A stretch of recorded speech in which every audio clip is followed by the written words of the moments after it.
Welcome. Today, we're going to take a journey through the operational side of investment management. Think of this as a step-by-step roadmap, covering all the essential behind-the-scenes processes that every single investor really needs to understand. Let's jump right in. So here's our game plan for today. We'll start with the basics. Who can actually invest? Then we'll cover the critical first steps of getting set up with your PAN and KYC. From there, we'll look at how you hold your investments digitally, how you can give someone else permission to manage them, the special rules for non-residents, and finally, how to keep your investor profile in good shape over the long haul. All right, first things first, who can actually participate in the securities markets? You know, the answer might be a little broader than you think, and it really breaks down into two main groups. On one side, you've got individual investors. That's probably you and me. We're investing our own money, usually in smaller amounts, and we're located all over the place. Then you have the other side, the institutional investors. These are the heavy hitters, the big players. Think pension funds, insurance companies, that sort of thing. They're investing huge sums of money on behalf of other people, and they have to follow a very strict set of rules. Okay, so now that we know who can invest, what's the very first hurdle you have to clear to get started? Well, it's all about setting up your official identity in the market, and that happens through two little acronyms, PAN and KYC. The absolute cornerstone of your financial identity is your PAN, the permanent account number. Seriously, think of this as your financial passport. It's a unique number that links all of your financial activities together, which is super important for keeping the whole system transparent and secure for everyone.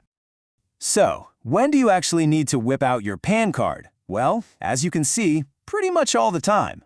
You absolutely need it to open a Demat account, to invest in mutual funds, and even for bigger transactions like large fixed deposits or insurance payments.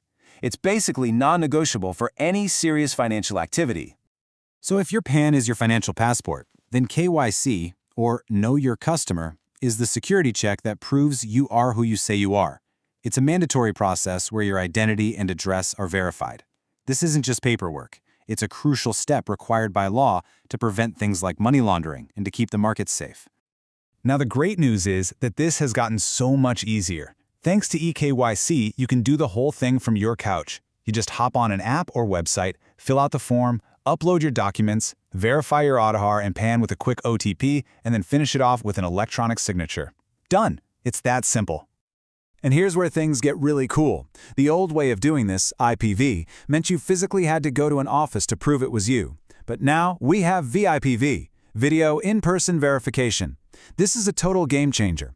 It lets you complete that final verification step on a live video call with an official. So much more convenient. Okay, so you're onboarded, you're verified, and you're ready to start investing. So the big question is, once you buy a stock or a bond, where does it actually go? Well, we've moved past the days of fancy paper certificates. It's all about something called dematerialization. Dematerialization, or just Demat for short, is really just a fancy way of saying we're turning physical paper share certificates into a digital record. So instead of having a piece of paper locked in a safe, your ownership is securely recorded in an electronic account. And the process itself is pretty straightforward. If you have old physical shares, you just give them to your broker, also known as a depository participant, along with a request form. They handle all the back-end stuff, sending the request and the documents to be verified. Once everything checks out, boom, the electronic securities pop up in your Demat again. And just so you know, you can actually go the other way too. It's called rematerialization, turning your digital holdings back into a physical certificate. But honestly, it's pretty rare for anyone to do that these days. So what happens if you need someone else to handle your investments for you? Maybe you're traveling, or you just want a trusted professional to manage things. Well, there's a very important legal tool for that. It's called a power of attorney, or POA. This is a legal document where you, the grantor, give another person, the holder, the legal authority to make financial moves on your behalf. It's a huge sign of trust, all spelled out in a legal framework. Now, this is a really important distinction. There are two main types. A general POA gives someone really broad powers. It's like handing over the keys to your entire financial life. But a specific POA is much more limited. You can use it to give someone permission for just one transaction or a very narrow set of actions, which gives you a lot more control. We live in a global world, and lots of people move around. So what if you're a non-resident Indian, an NRI, and you want to invest back in India? Well, there's some specific accounts and rules you definitely need to be aware of. For NRIs, it really boils down to two key bank accounts, the NRE and the NRO.